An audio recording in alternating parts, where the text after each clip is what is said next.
May I come in, sir? Yes come in. नमस्ते sir. नमस्ते, बैठिए। Thank you sir. 10वीं कहाँ से की आपने? सर भरतपुर के ही AKM सीनियर सेकेंडरी स्कूल से की। ओके, और 12वीं कब की है? 2012 में सर इसी स्कूल से। क्या विषय थे? Physics, chemistry, mathematics. PCM। जी sir. College? College sir Rameshwari Devi government girls PG college Bharatpur. PCM से ही? जी सर। फिर आपने आगे क्या किया है पढ़ाई में? आगे सर मैंने MSc की है महारानी Shri Jaya government PG college Bharatpur से। उसके बाद नेट किया था 2017 में ही। उसके बाद सर 2021 दिसंबर से प्रवर्तन निरीक्षक के पद पर कार्यरत हूँ। और अभी आप किस डिपार्टमेंट में प्रवर्तक निरीक्षक हैं? सर खाद्य एवं नागरिक आपूर्ति विभाग। PDS department. जी सर। ठीक है, तो पहले तो मुझे ये बताइए, आपने मैथमेटिक्स से नेट किया हुआ है, जी तो सर। आप मैथमेटिशियन क्यों नहीं बनी आगे? सर मैथ्स पढ़ना मुझे अच्छा लगता था तो मैंने हम्म। एकेडमिक्स में उसी को कंटिन्यू किया, पर जब मैंने करियर के बारे में सोचा तो मैं सिविल सर्विसेज में ही जाना चाहती थी सर। ओके, आपका एक्सीलेंस रिकॉर्ड रहा है इसमें मैथमेटिक्स में, जी सर, थैंक यू। तो आप बहुत आगे अपना करियर बना सकती थी मैथमेटिक्स में। प्रशासनिक सेवाओं में ऐसा क्या है कि आप इनकी ओर ज्यादा फैसिनेट हुई? सर एक तो जो RAS सर्विस है ये राजस्थान की सबसे प्रेस्टिजियस सर्विस है, जिसमें कि एक वाइड प्लेटफॉर्म मिलता है हमें काम करने के लिए, लोगों को सर्व करने के लिए। इसके अलावा सर इसमें चैलेंजेस काफ़ी हैं जो जिससे कि हमें काफ़ी सारे एक्सपीरियंसेस मिलते हैं जो पर्सनैलिटी एनहांस करने में हेल्प करेंगे। यही ठीक है, रीजन। आप मुझे मैथ का थोड़ा सा बेसिक जानकारी बताइए। प्राइम नंबर क्या होते हैं? प्राइम नंबर जो सर किसी भी अन्य संख्या से विभाज्य ना हो। किसी से भी? जी सर। ठीक है, तो 7 के बाद कौन सा प्राइम नंबर आएगा? 11 सर। 11। 121 को अगर 11 से भाग दिया जाए तो कितना आएगा? 11 सर। एक दशक में कितने वर्ष होते हैं? 10 वर्ष होते हैं सर। 10 वर्ष होते हैं। ठीक है, ये प्रमेय संख्याएं क्या होती हैं? सर P/Q के फॉर्म में जो संख्याएं होती हैं जिसमें कि Q is not equal to 0। ठीक है, साइन थीटा, कोस थीटा, ये ऐसी चीजें व्यक्ति हमारे आम जीवन में भी कहीं काम आता है इनका? जी सर, किसी भी इमारत की जैसे ऊंचाई नापनी हो तो उसमें साइन ट्रिग्नोमेट्री के फॉर्मूले हैं उनका यूज किया जाता है। एक हीरो का नियम पढ़ते थे हम, क्या होता है वो, और उसका इस्तेमाल कहाँ होता है? सर त्रिभुज का क्षेत्रफल ज्ञात करने के लिए हीरो का फॉर्मूला यूज किया जाता है, और अगर एरिया को A से डिनोट करें तो A is equal to S/2 under root S-A, S-B और S-C, जहां पर A is equal to A+B+C/2। ठीक है, एट प्रेजेंट आप इन्फोर्समेंट ऑफिसर हैं, तो पहले तो मुझे ये बताइए PDS सिस्टम है क्या और इसकी जरूरत क्यों पड़ी, इसका क्या ऑब्जेक्टिव है? सर भारत की स्वतंत्रता के बाद आमजन को आवश्यक वस्तुएं उनकी एक उचित मूल्य पर उपलब्धता कराने के लिए PDS सिस्टम अस्तित्व में आया था। इसके बाद सर 1992 में रिवैम्प्ड PDS सिस्टम, उसके बाद 1997 में लक्षित सार्वजनिक प्रणाली अस्तित्व में आई। उसमें बाद में सन 2000 में अंत्योदय अन्न योजना का कंसेप्ट भी आया। इसके बाद सर 2013 में NFSA राष्ट्रीय खाद्य सुरक्षा अधिनियम अस्तित्व में आया, जिसमें कि एक उचित दर पर पूरे नेशन वाइड जो राशन है उसकी उपलब्धता सुनिश्चित की गई। कितने % लोग कवर हैं इसमें NFSA एक्ट 2013 में?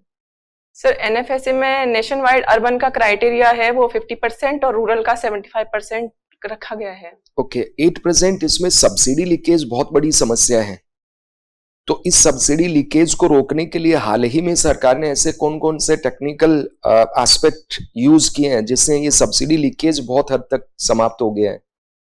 सर एक तो इसमें जो EPOS सिस्टम है वो मशीन के थ्रू ट्रांजैक्शन होता है। दूसरा जो व्हीकल FCI के गोडाउन से निकलता है उसकी जियो ट्रैकिंग भी की जा रही है। FPS शॉप है उनकी भी जियो टैगिंग की जा रही है, जिससे कि लीकेज के चांसेस कम हुए हैं। इसके अलावा सर आधार सीडिंग की गई है, जिससे कि जो बेनिफिशरीज है उनकी जो डुप्लीकेसी है उसका भी निदान हुआ है sir. One nation one ration card, इसकी जरूरत क्यों पड़ी और इससे क्या बेनिफिट हो रहा है देश के उन लोगों को जो माइग्रेंट वर्कर्स हैं? जी sir, one nation one ration card जो है वो कि राशन कार्ड की सर नेशन वाइड पोर्टेबिलिटी है, उसको सुनिश्चित करने के लिए सरकार ने कोरोना वायरस जो बीमारी फैली थी उसके टाइम पे अस्तित्व में आया था। तो प्रवासियों के लिए यह है सर कि देश के किसी भी राज्य की किसी भी दुकान से वो अपना जो राशन है वो ले सकते हैं। ठीक है सर। जी सर। अभी जॉब कहाँ कर रहे हैं आप? सर भरतपुर में ही। भरतपुर कौन सी तहसील में? रूपबास सर। रूपबास। जब भरतपुर के बारे में हमें बताइए कुछ। भरतपुर की स्थापना महाराजा सूरजमल जी ने की थी। यहाँ पर अगर देखें तो पर्यटन की दृष्टि से केवलादेव नेशनल पार्क है जो कि यूनेस्को साइट के साथ साथ रामसर साइट का दर्जा भी प्राप्त है। यहाँ पर 84 कोस की परिक्रमा और गिरिराज जी की परिक्रमा धार्मिक दृष्टि से काफी महत्वपूर्ण है। क्या होती है रामसर साइट? क्या होती है रामसर साइट सर? 2 फरवरी 1971 को ईरान के रामसर शहर में एक कन्वेंशन हुआ था जिसमें कि वेटलैंड्स के कंजर्वेशन के लिए एक वर्ल्ड वाइड सहमति दी गई थी। तो उसमें सर केवलादेव घना को शामिल किया गया। नहीं, रामसर साइट्स क्या होती है? मतलब जैसे किनको दर्जा दिया जाता है, किनको वेटलैंड बोलते हैं और किनको रामसर साइट के तहत संरक्षित किया जा रहा है? वेटलैंड सर जो कि जलीय और स्थलीय पारिस्थितिकी तंत्र का जो संक्रमणकालीन क्षेत्र होता है उसको वेटलैंड। राजस्थान में कौन कौन से? केवलादेव घना नेशनल पार्क और सांभर झील। सांभर। जी सर। सांभर की ऐसी क्या खासियत है कि उसको वेटलैंड घोषित किया? सर इसकी जानकारी नहीं है। ठीक है। तो जब भरतपुर में जैसे उस एरिया में महाराजा सूरजमल से पहले भी किन्हीं का शासन था क्या? जी सर, वहाँ पे कई सारे महाराजा। कौन से वंश का शासन था उनके पहले? उससे पहले, सॉरी सर। ठीक है। अभी महंगाई राहत कैंप चल रहे हैं। जी सर। और आपके डिपार्टमेंट की भी योजना थी, कौन सी योजना का लाभ मिल रहा है लोगों को? इंदिरा गांधी घरेलू गैस सिलेंडर सब्सिडी योजना। अच्छा, उसके अलावा? इसके अलावा सर मुख्यमंत्री निःशुल्क अन्नपूर्णा फूड पैकेट योजना है। अच्छा, तो ये फूड पैकेट आपका डिपार्टमेंट दे रहा है या कोऑपरेटिव दे रहा है? कोऑपरेटिव है सर, इसका नोडल विभाग है जो। तो इसमें क्या क्या है फूड पैकेट में शामिल? फूड पैकेट में सर 1 किलो नमक है, 1 किलो दाल, 1 किलो चीनी, इसके अलावा 1 लीटर सोयाबीन रिफाइंड ऑयल है और 50 ग्राम हल्दी और 100 ग्राम धनिया और मिर्ची पाउडर। आप मुझे ये बताइए, अभी आपके पूर्वी राजस्थान में ईआरसीपी का मुद्दा काफी चल रहा है। जी सर। क्या चीज है ये ईआरसीपी? पूर्वी राजस्थान नहर परियोजना है। ये पूर्वी राजस्थान के 13 जिलों को जोड़ 13 जिलों के लिए जो नहर है उनको एक इंटरलिंक करने का प्रोजेक्ट है। इसमें कि जो 5 नदियां हैं अपनी, पार्वती, कुन्नू, मेज, चाकड़ आदि नदियों का जो पानी है वो जो सरप्लस पानी रहता है वो चंबल और बनास नदियों में भेजा जाएगा। चंबल से लेंगे पानी या देंगे उनको? चंबल से लेंगे सर, सॉरी लेंगे। अच्छा, फिर इन डिस्ट्रिक्टों में जैसे कौन कौन से बांध है जिनको इनसे जोड़ा जा रहा है? सर रामगढ़ बांध, अजान बांध और पांचना बांध सर। ठीक। भरतपुर साइड एक इलीगल माइनिंग की भी बहुत सारी शिकायतें आती है, बहुत सारे मुद्दे हो सकते हैं। किस चीज की इलीगल माइनिंग होती है वहाँ पे? सर रूबास में जो बंसी पहाड़पुर का क्षेत्र है वहां पर जो पिंक स्टोन है उसका खनन किया जाता है। इसके अलावा जो मेवात क्षेत्र में अभी रिसेंट में भी मुद्दा उठाते कांवा पर आदि बद्री और कनकाचल पर्वत, वहां पर भी अवैध माइनिंग होती है सर। ये जो जैसे बजरी माइनिंग अवैध रूप से करते हैं, तो इनको रोकने के लिए सरकार क्या कर रही है और क्यों नहीं रोक पा रही है?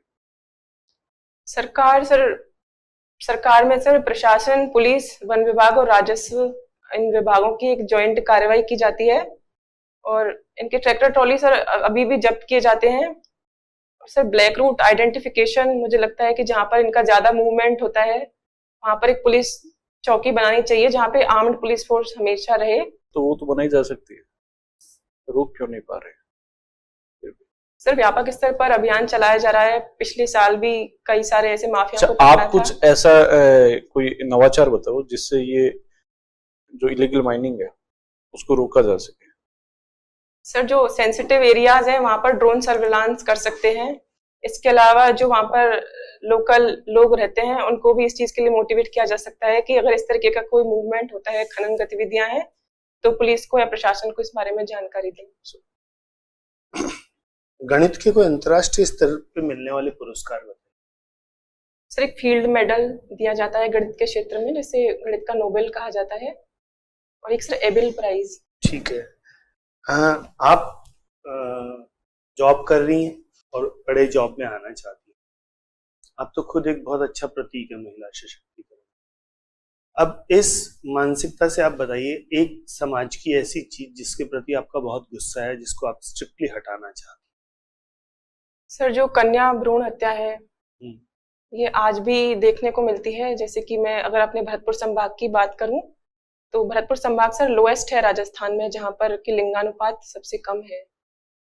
तो मैं इस चीज के लिए सर विशेष ध्यान कैसे देना हटाएंगे चाहूंगी। इसको स्ट्रिक्टली? सरकार ने क्या प्रावधान कर रखे हैं और आप उसको और कठोर कैसे बनाएंगे?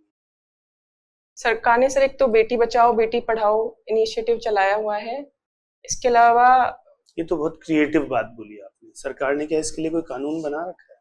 सर एक पीसीपीएनडीटी एक्ट है जिसके तहत अगर इस तरीके की कोई कार्रवाई, इस तरीके की जहाँ पे सोनोग्राफी सेंटर्स वहां पर सर डिकॉय ऑपरेशन चलाकर भी इस अधिनियम के तहत कार्रवाई होती है। अच्छा, दहेज के लिए क्या कानून बना हुआ है? सर दहेज विरोधी कानून 2005 में बना हुआ है। ठीक है, दहेज देने का आधार क्या होता है वैसे?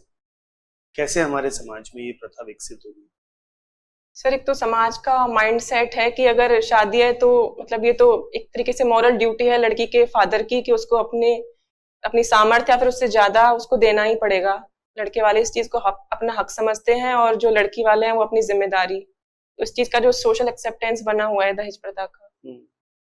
राजस्थान से बाहर सारे राजस्थानियों को मारवाड़ी कहा जाता है, ठीक है? राजस्थान में कौन सा वाला हिस्सा है ये जिनको मारवाड़ी कहा जाता है? सर पश्चिमी राजस्थान के मुख्यतः जैसलमेर, बाड़मेर, बीकानेर। ठीक है, क्यों कहा जाता है ऐसा?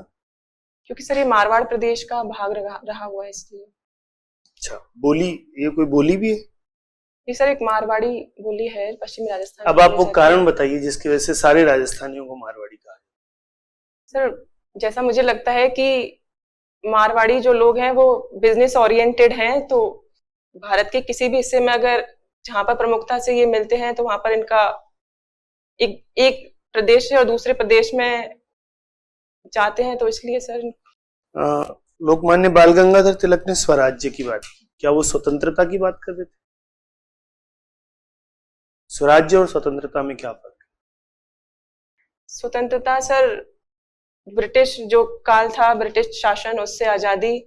और स्वराज्य की खुद के ही लोगों का शासन हो, खुद के ही बनाए हुए नियम हो। प्रधानमंत्री जन आरोग्य योजना ये क्या है? सर ये आयुष्मान भारत योजना का ही एक भाग है।